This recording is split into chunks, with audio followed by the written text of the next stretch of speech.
তাদেরকে কখনোই তিনি বলেননি যে না এখন আমার সময় নয়, আমি এখন অসুস্থ, আমি এখন পারবো না, একথা জীবনে তিনি বলেননি।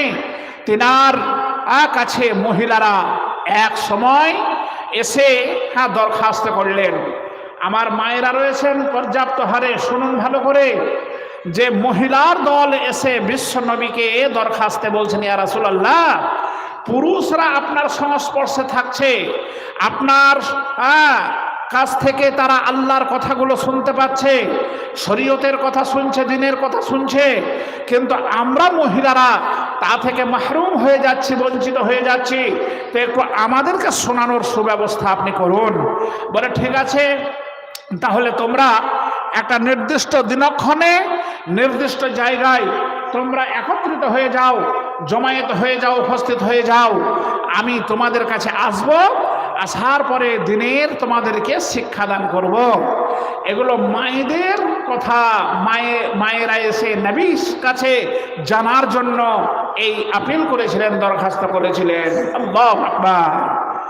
বিশ্বনবী বলছেন, আমার কথা অনুযায়ী ওই মহিলার দলেরা একটা জায়গা নির্দিষ্ট করলো এবং একটা দিন ডেট আপনার দিয়ে দিল যে ইয়া রাসূলুল্লাহ, আমরা সবাই অমুক জায়গায় অমুক সময় জমায়েত হয়ে যাব, আপনি কিন্তু দয়া করে সেই জায়গায় আসবেন না, আর আসার পরে আমাদেরকে দিনের শিক্ষা দান করবেন না। বিশ্বনবী বললেন, ঠিক আছে, তোমরা আগে জমা হয়ে যাবে, আমাকে খবর দেবে, আমি গিয়ে তোমাদেরকে দ্বীনের কথা, শরীয়তের কথা আমি তোমাদেরকে শোনাবো। সময় হয়ে গেল, বিশ্বনবী আসলেন, আসার পরে মহিলাদের সম্পর্কে বিভিন্ন ধরনের অজনসিয়ত করলেন না।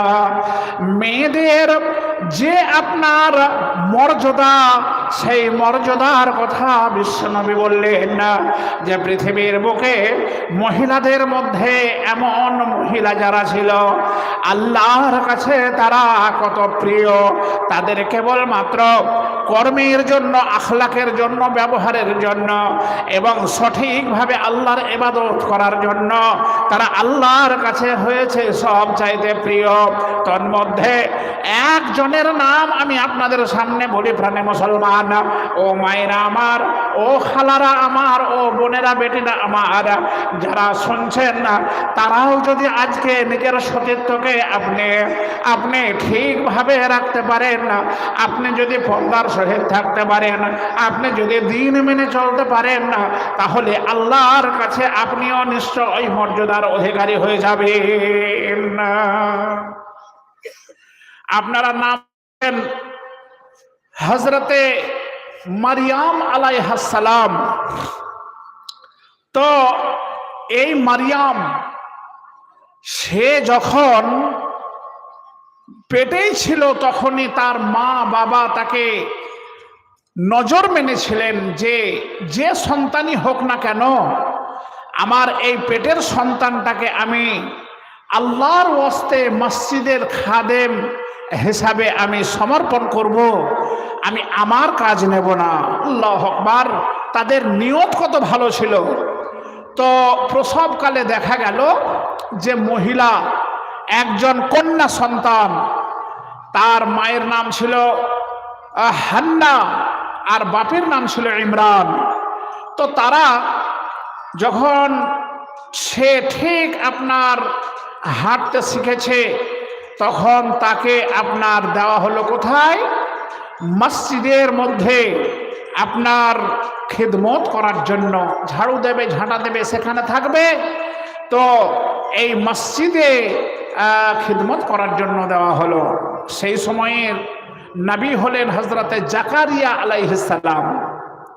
এখন হযরতে জাকারিয়া আলাইহিস সালাম তিনি আবার সম্পর্কে খালু হচ্ছেন কার?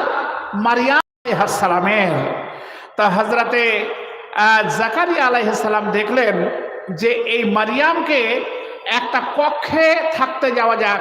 সে একজন মহিলা, লেডিজ, হলে একটা কক্ষে রাখতে দেওয়া হলো, কামরা, একটা ঘরে।